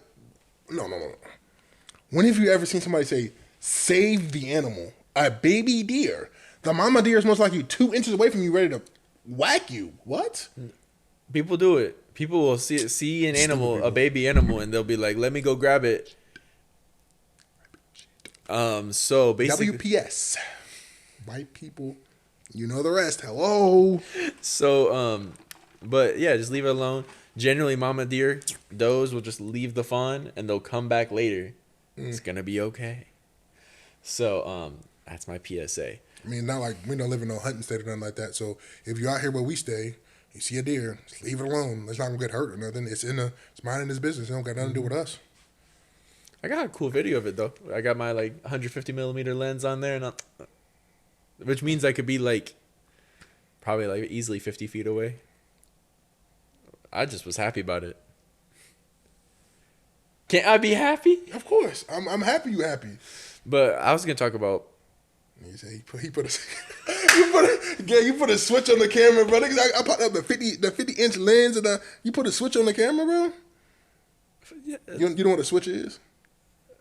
Tell me you put on the gun to make it shoot faster. Yeah, okay. Yeah, you put a switch. You equip the switch. Like we playing COD, you equip the switch on the camera. No, I just changed the lens. That's all I'm gonna say. That's what they be doing. You know what I'm saying? They be changing the lens. Now I'm trolling. But what I was gonna talk about though is going back into the cinema. This whole episode's about cinema. That's kind of cool. Pretty much, yeah. So Star Wars. Okay. So some things that I think are really interesting about Star Wars is, well, first off, I'm watching it with my girlfriend. Yeah. Side note, just she hasn't seen it yet. He has a girlfriend. So so he's not single, ladies. He's off the table. So basically, Jedi, right? Do you know there's a group between Jedi and Sith? Yes. The new people who are neutral. Yeah, like they kind of lean into both a little bit. They dip their toes into both, and it's like, okay. Which yeah. I feel like I would be. That's fair. Feel like I would be neutral. Mm-hmm. Same. Because the Jedi Council be on some BS. I'll be on the dark side. You be on the dark side? You be a Sith? It's a lot that comes with being a Sith. Well, also being one of two. You get a cool. You're gonna have to kill someone else. You get a cool lightsaber. Yeah. You get a cool lightsaber. That's all I signed up for was a cool lightsaber. You want a red one? Yeah. Be a neutral one with the red one. But then I don't get the perks of being on the dark side, like the aura. Like okay, so people being scared of me. But the thing is, you're gonna have to like. So you're okay with like, one so. So okay, you know how this works, right? You got the master and the apprentice. Yep. The rule of two. Yeah. And so then you know what the rule of two is? A little bit, yeah. So there can only be two Sith. Yeah. And so if Somebody he wants to get an apprentice, he has to kill his master. Hey. So that means you're getting killed someday. You gotta catch me. Yeah, well, obviously. That's how Palpatine felt until he got thrown off. I'm not dying. You're not dying? Not by a lightsaber? Nah. I think they're gonna have to jump me. Obviously. And even then, you still got a low chance of taking me out of there. Thing is, you know what? What I'm gonna do, I'm gonna make some new shit happen. I'm changing the rules. It can be more than one Sith. Okay, you're gonna start a new culture. Yeah, totally. Okay. I can mess with that. But it's still gonna be the same rules and principles of the dark side. Yeah. I'm just gonna change a little bit. So, but the thing is also, think about this with the dark side. There's aura around it, right? But there's also like, you gotta hate yourself. See, not really. In what aspect do you have to hate yourself? Like, what do you mean? I mean, to get stronger, you gotta, like, Darth Vader, part of his suit was designed to make it hurt more, so he would be more angry. That's him. Who said I'm gonna have a suit? Why I gotta have a suit for? No, like, I'm just saying to make you stronger. Do you want to be stronger? Do you want to be like? I don't have to suit Kylo Ren. No, obviously you don't. Palpatine didn't have a suit neither. I'm just saying that the more you put yourself in pain, the more anger you have, the better you'll be off as a Sith. I can be angry all the time. That don't mean. Yeah, but is that life? Is that life? So aura farm, yeah. I'm gonna take being angry all the time just to aura farm. All my anime watchers out there, y'all know aura farming. Like, bro, definitely with Jinwoo. If y'all had a chance to be Jinwoo, you would do it, bro. All right. I would like to be able to aura farm. Yeah, I'd just be angry all the time. So what? All I gotta do is play a few games in NCAA, a few games with my rivals. I'm already angry. So why not? Why not go out lightning somebody? Yes. Why not just play a few ranked games, get sold by my trash teammates, go play NCAA, have somebody run the ball down my throat 80 million times, and just be powerful. I'm just be angry all the time. Pause. C4 that. See? Stop. John. Stop doing that. You know what I meant. But yeah, I wouldn't hate myself. I'd be a little angry all the time, but a little angry, then you're not very strong. You gotta be hella angry. I'd be hella angry. I feel like the pros outweigh the cons then. Okay. Like more power. Okay. What would you be though? Middle. Because not just taking it as a cop out, it's like because the Sith, like I don't want to be angry all the time. But anger is a valuable emotion that's something I'm learning now. But it's a valuable emotion that you can use, right, for good. Mm-hmm. The Jedi Council, too much bureaucracy, too much red tape. Yeah. They be making up rules about don't have connection, don't have this, don't have that. Well, old dudes over there having like 5 wives. Anakin is obviously sleeping with Padme, and Obi-Wan has that whole thing with the person from Mandalore. Like it's like everybody's forming these connections, but it's like you can't have connections.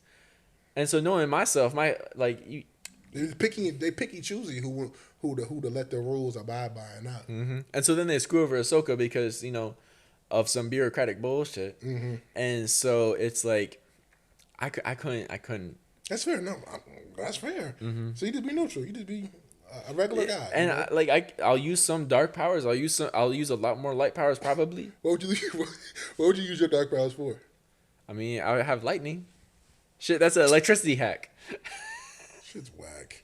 What? You only gonna go on the dark side just to have lightning? No, not just to have lightning, but like also like it enhances some force abilities. But granted, the dark side, I don't know much about what it does for force abilities. I don't know like what some of the benefits are besides the fact that it has some insane power to it. Bro, one thing I recommend is you like go read up on Darth Vader. Like the comics and books on Vader is actually tough as fuck, and it shows how much of a tyrant, how truly, generally strong Darth Vader is. Mm-hmm. It shows Darth Vader is fucking nuts. He's crazy, yeah. Video games shows you how crazy Darth Vader is, and I feel like the movies obviously do it, but I feel like the movies water it down compared to the books and the comics and the games. It's crazy how strong Darth Vader is. Yeah, I mean, like, who I always fucked with? Huh? Yoda. Fair. I mean, some people hate him, but some people. Why people hate on Yoda? Because because some people think he doesn't do, like, when faced with a chance to do something, he doesn't do it. Oh. Hey, he like me for real, I'm gonna chill in the background. Why I need to jump out there? You feel me? Fair. But then when he has to show up in Order 66, he shows up. What y'all? Straight belt. Mm-hmm. And but did you know that there's 7 different fighting styles for lightsabers? I ain't fuck all them 7. I'm going ahead first, and you know what I'm saying. I'm obviously gonna get like mad skilled and trained in fighting with that bitch, but why I need to know the rest of the 6 for? No, you don't have to learn all of them. I mean, Obi-Wan knew the 3rd one, which was defensive. Anakin knew the 5th one, which was hyper aggressive. That's me. And that's how I play in every fighting game too. So if y'all ever want to play me in any fighting game, you know my weakness. I'm playing overly aggressive. I'm the type of nigga that just. So that's me. See, me and him would have been twins for real. Granted, he probably would have packed me up. Oh, for sure. Anakin was the best 5th style fighter. Mm. I'm talking about he would probably pack me up because he was just mentally unstable. Oh, fair. No, he would kill you. Yeah, he would have in a sparring match. Yeah. No, I'm not sorry. Why would I be sorry for it? Do you know who I am? Oh, also, why would I be sorry? You're dead. Whatever. Like we can't go nowhere. Oh, my bad. Unalived. It's him because he's mentally unstable. But what I was gonna say is that what's really interesting is you have Anakin who gets really good at that style, which is like a lot of overhead strikes, and then that leads Obi-Wan, which is already who as a character is already leaning into that 3rd style defensive to become the best defensive fighter because he has to be in sparring if he's sparring the best offensive fighter. Yeah. But then you see like the best swordsman in the game, Count Dooku. Mm-hmm. Like he is able to play so well with Anakin, and like the reason he's the best swordsman is because he faces like one evidence of him being the best swordsman is him taking on Obi-Wan and Anakin at the same time, and like kind of winning that fight. Do you know how he does that? Not really. He forces Obi-Wan to be offensive and Anakin to be defensive. Oh, okay. And so he's constantly attacking Anakin, and leaving room for Obi-Wan to attack, which is never how they fought. Got it. Okay. And so he just like. So you forced him to do the opposites. But also, other crazy fact, the 7th style of fighting, right? The first 6 are all light side styles, right? I'm pretty sure. The 7th style is a mix. Do you know who makes that? I think. No, I don't. Goody Two Shoes, Mace Windu. Really? Yeah. Out of all the people? Mace Windu makes his own fighting style. My cousin fucked with him heavy. That's fair. I mean, have you seen it? I mean, like, I can see why some people would like him, but part of me that doesn't like him is he's too by the book. Call him Goody Two Shoes. He is too by the book. That's fair. He do everything by the book. And part of the reason that Count Dooku went to the dark side was because of how by the book Mace Windu is. Damn. I need to do some rewatching too. It's one thing I need to do is some rewatching of Star Wars. So many of these things that I learned on my bride because my flatmate he knew so much about Star Wars that I just learned. Was I just he white? What? What you said? Your flatmate? That means somebody who came from school with you. Yeah, he came from a school in Rochester, New York. Was he black or white? He a white Hispanic. Oh, okay. Yeah. I was genuinely just curious. Mm-hmm. But he was really cool. I still talk to him sometimes. Fire. Love you. But shout out to you. Mm-hmm. You know who you are. But it's really interesting to think about because like you got like the way it all connects together, and like which kind of like leans into like why like Mace Windu might have his own color lightsaber too, you know? Yeah. That's something that I love about Star Wars too, is that like all this lore, like it starts off, there's a set of movies. Well, okay, let's explain those movies. We got another set of movies, explain those movies. Well, let's explain those movies. We got a TV show to explain those. Well, let's explain everything. So like they explain every little bit, but like they have a basic idea down. Yeah. And then they explain it later. And so it makes sense.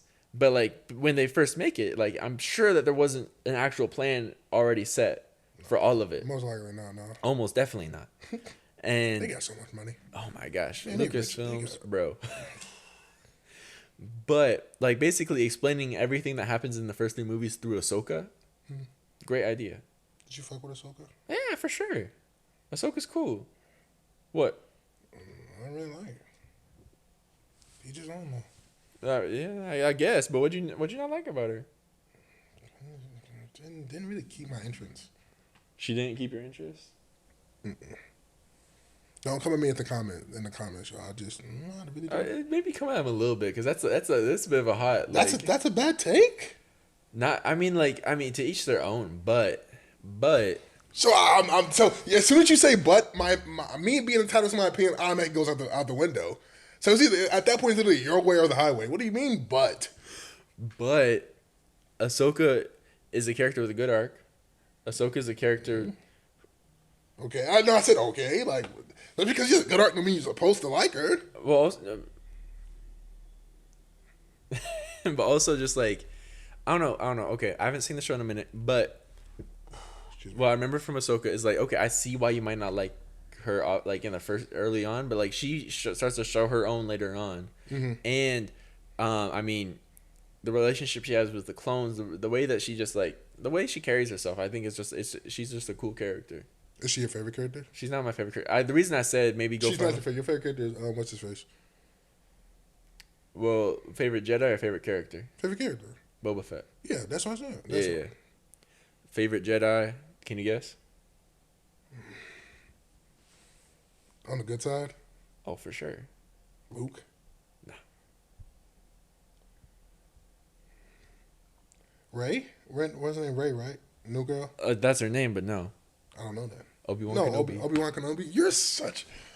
Oh my Doesn't that make sense? Yes, but like, come on. What? What? Like, dude, it gets to a point. Like, bro, like the dark side is just so cool. It's been your moral compass. And don't get me wrong, I have a very good moral compass. But like, you cannot tell me Darth Vader doesn't have that aura to him, and you cannot tell me at one point in your life you did not want to be like Darth Vader. No, oh yeah. I mean, part of me is like the aura from Darth Vader is fire. Like I do want that somewhat. Don't say no but. No, don't say but. Just end it right there. No. Don't say but. End it right there, gang. No, bro, because word to like what? Darth Vader? Darth Vader has even aura, before he was Darth Vader. Look what he was. Come on now. Yeah, he's super strong. He's super cool. Like I mess with him heavy. It's just that like, it's just that to me it's the aura, but like it's also like okay, but then I rather like Obi-Wan has more of that subtle like that's bullshit. Man, Obi-Wan has that where my hug at energy. No, he doesn't.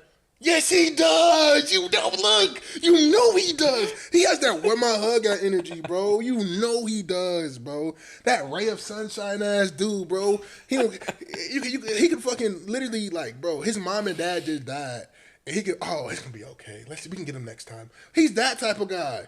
You know he Nah, is. he's gonna make bro. some snarky remark. Bullshit ass. Let's really talk about the GOAT of the TV show, TV show, whatever. Series. Whatever you want. Lucasfilm, just they whole shebang. Ooh. Chewbacca. Fair. Come on now. Hello. Fair. Hello. Chewie. Ardu. I said Ardu. R2? R2. I was going to actually say, like, can I add somebody to the list? R2D2. R2D2 is also, bro, the way he's like, that's always. aura. Yeah. That right there, that small robot, that small, I always thought he was a man inside of a robot. I was a dumb kid. That's aura. And the way that he's literally one who changes history so many times, like fixing the ship last second, you know, like he always knows what's going on. He just going for it. He's just going. He knows it's going to work out just fine. Give me 1 second.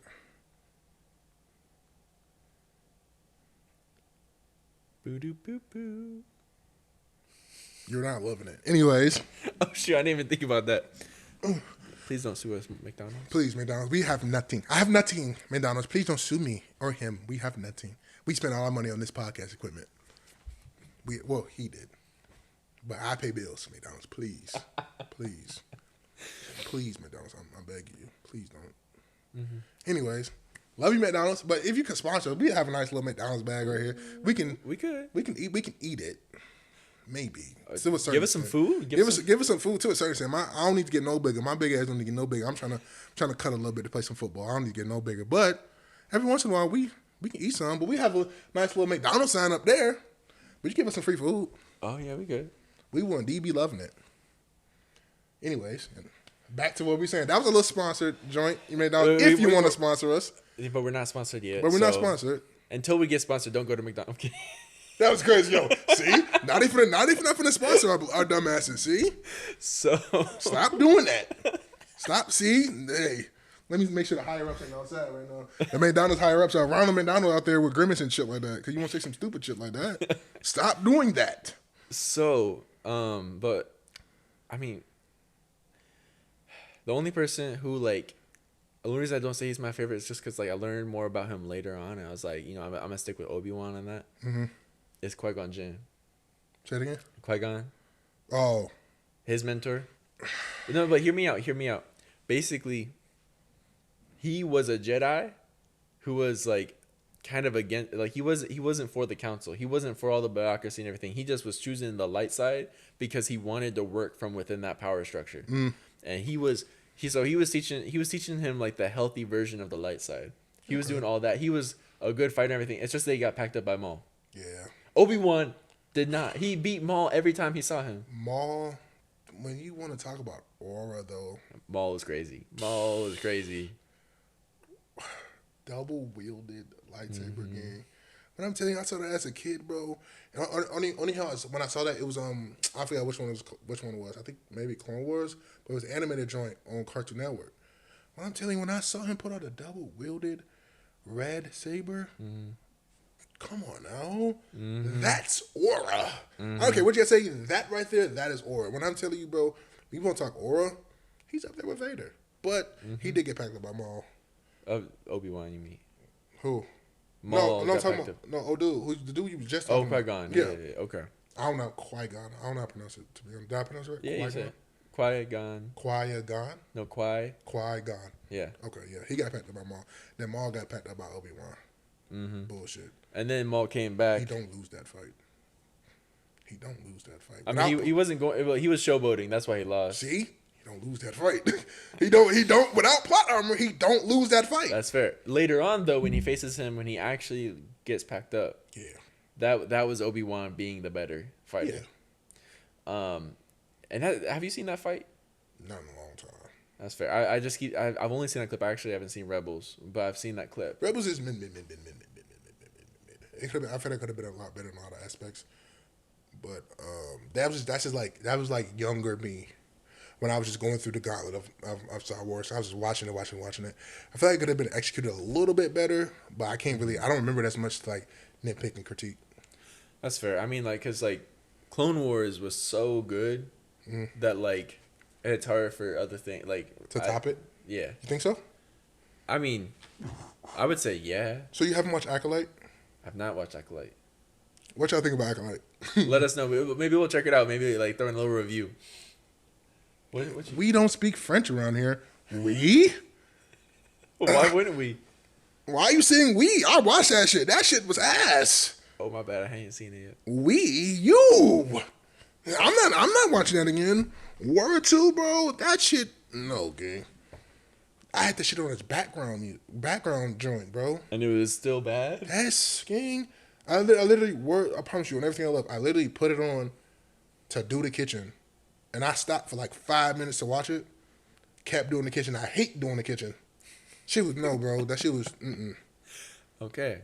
Again, that's what I talked about in the car that one day. It's just they don't like it because it doesn't have any structure. It doesn't have any grip. Pause. C4 that. It doesn't have any it doesn't really hold up in the timeline either of everything. You know what I'm saying? That's what they were saying. It's like not building off of anything like every other series. But I again, was talking about why Star Wars is great. I didn't say that personally. That's what everybody around the world said. But you still thought it was bad. Yeah. Okay, fair. Again, definitely compared to what we've already had before. Like Clone Wars. Like 1, like 2, like 4. Yeah. Like Clone Wars. Mm-hmm. Rebels is better than that. Have you seen Bad Batch? I've seen one episode. I thought it was pretty good. I've seen clips of it on TikTok. Besides that, That's fair. Because I don't know. Also, with the way that Clone Wars dealt with like real things, like real questions that would come from like a clone army being out there in the world, I thought that was also just like really well done. And is Mile out? You jump from really loud to really quiet. That's a good now. So what you want is Hello? let's do a little education real quick. Boo doo boo boo. John, stop. Yeah, I'm telling you, McDonald's, if this video blows up and we don't have a sponsor, they're going to fry us. They're going to sue the shit out of us, gang. You got to stop doing that. Wait till we talk to some representatives and some PR teams from McDonald's before we start doing.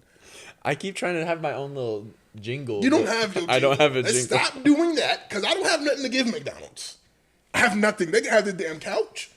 They're not getting my P5. They're not getting my air fryer. So, basically, what you kind of want is between -18 and -6 on this little graph right here. -18 and -6. And so, if you watch my audio, it's going to be. They can't hear me right now, huh? Yeah. So if you watch my audio, it's going. Where's that peaking at? Where's that peaking at right about now?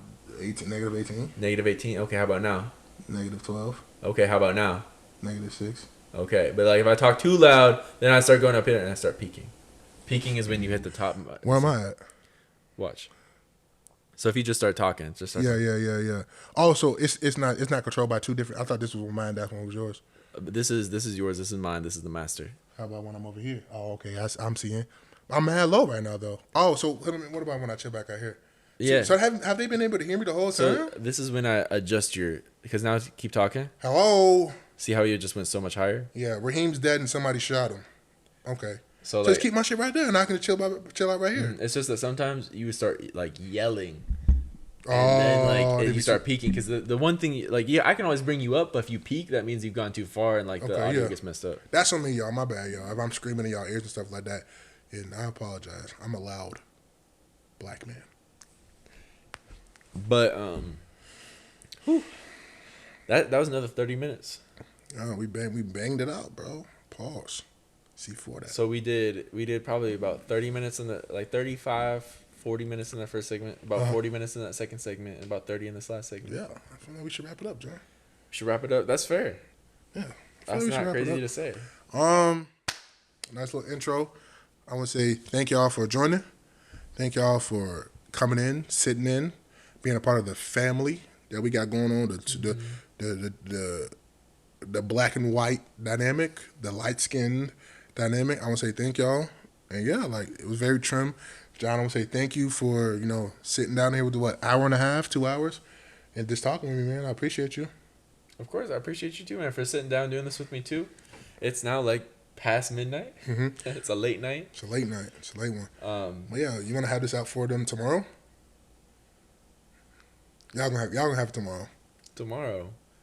Good thing we didn't say the date, because that's not gonna happen by tomorrow. But it'll be good. All right, but it's great. It's been great talking. I hope you enjoy your day, enjoy your night whenever you watch this, and yeah, we'll catch you in the next one. Get the fuck out of here. Good shit, man. That's the first one, man.